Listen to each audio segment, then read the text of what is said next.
Will you plus please. Okay, so will యూకి please add చేసామనుకోండి, is used to express a request or an invitation. So దాని ద్వారా మనం ఇతరుల్ని ప్రాధేయపడి అడగడం. సో ఏదైనా సరే వారిని చేయమని చెప్పి చాలా చక్కగా వారిని అడగడం అనమాట.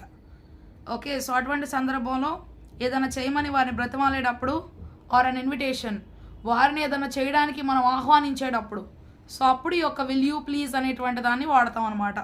Will you please switch on the fan request, దయచేసి అని అర్థం అనమాట. విల్ యూ ప్లీజ్ అంటే దయచేసి ఆ యొక్క ఫ్యాన్ యొక్క స్విచ్ నువ్వు వేస్తావా అని అడగడం అనమాట, రిక్వెస్ట్.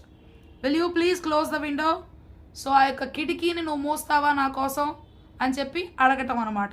సో రిక్వెస్ట్ మంచిగా అడగడం, కమాండింగ్ అడగడం కాదు, చక్కగా చేయమని ప్రేమగా అడగడం, లేదు అంటే మంచి కోణంలో పొలైట్గా మాట్లాడటం అనమాట. Will you have a cup of tea please, invitation వచ్చేటప్పుడు ప్లీజ్ వస్తుంది, ఆ ప్లీజ్ మనం చివరిలో రాయాలి. Will you have a cup of tea please అంటే నేను నీకు ఒక కప్పు టీ ఇస్తాను, తీసుకుంటారా అని అడగడం అనమాట. సో ఇన్విటేషన్ అంటే మీరు తీసుకోండి అని చెప్పి మనం వాళ్ళకి ఆఫర్ చేయడం. ఇన్విటేషన్లో ప్లీజ్ చివరిలో ఉపయోగించాలి. సో ఎవరినైనా ఏదైనా చేయమని మనం అడుగుతూ ఉన్నప్పుడు, అంటే మనం వాళ్ళకి ఏదైనా ఇస్తూ ఉన్నటువంటి సందర్భంలో ప్లీజ్ అనేటువంటి దాన్ని సెంటెన్స్ యొక్క చివరి మనం పెట్టుకోవాలి. విల్ యూ పెట్టేసి మనం ఇవ్వాలన్నటువంటి ఆఫర్ని అక్కడ పెట్టేసి will you have a cup of tea please అనేది చివరి రాయాలన్నమాట. సో అప్పుడు అది ఆఫర్.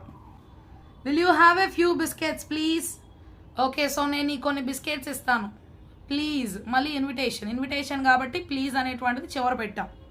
వీటిలో క్వశ్చన్ మార్క్స్ అనేటువంటివి రాయాలి, రిక్వెస్ట్ అయినప్పటికీ ఇన్విటేషన్ అయినప్పటికీ. Question mark is very necessary, that is a punctuation mark.